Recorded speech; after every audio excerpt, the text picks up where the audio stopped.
on peut peut-être s'arrêter un petit peu sur ces Citizens. Tu as parlé de l'absence de Rodri, l'absence de De Bruyne. Ouais, J'aimerais bien qu'on parle d'un homme qui a souffert notamment face à William Saliba, tu en as parlé, c'est Erling Haaland. oui.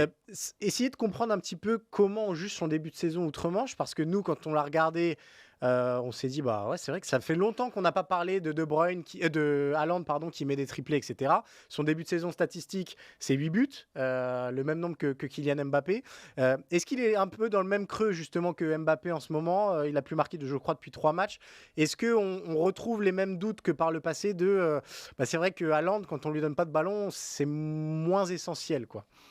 Le fait est qu'il est moins bien en ce moment, il a un petit creux, OK. il reviendra, ça ne Oui, fait oui. absolument aucun doute et la raison pour laquelle il a ce petit creux, c'est tout simplement le joueur avec lequel il a la relation la plus, presque télépathique, hein, c'est Kevin De Bruyne Ouais.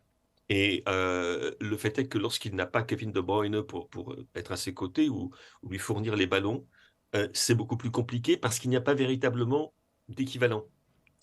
Et à De Bruyne, dans le reste de l'équipe, au niveau de la distribution du jeu.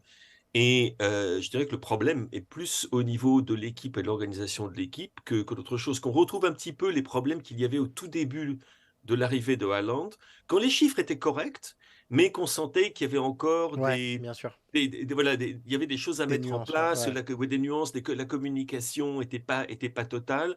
Là, c'est un petit peu bon, là, il est tombé sur William Saliba, ça, donc on lui pardonnera ça, mais le fait est qu'il n'est pas mis dans les meilleures positions, dans les meilleures situations.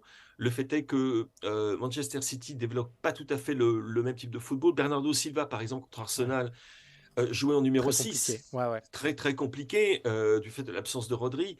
On attend de voir, il y a Rico Lewis qui arrive dans l'équipe, on attend de voir comment ça va se mettre en place. Il y a des nouvelles relations qui doivent se mettre en place. Il y a plus Riyad Mahrez, Mmh, il y a des joueurs il y a plus Ilkay Gundogan. mmh. Donc c'est une équipe qui malgré tout est en transition et je pense que Erling Haaland, ses qualités sont exactement les mêmes. Il est un petit peu plus fébrile, c'est vrai, face au but qu'il a été dans le passé. Il a loupé les derniers matchs. Moins féroce, Bon, ouais. ah oui, il est d'habitude, et d'ailleurs les commentateurs disent avec Erling Haaland, ça finit toujours au fond. Tu as envie de les corriger en leur disant non, ça arrive de louper un but, hein, Mmh. à tout le monde, même à Haaland.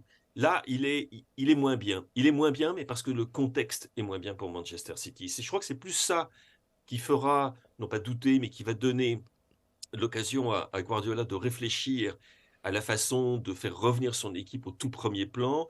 Ça n'est pas la forme de Haaland, c'est plutôt la façon dont cette équipe s'organise autour de lui. Et une fois de plus, tu le voyais faire des appels, les joueurs Ah n'y ouais. répondaient pas.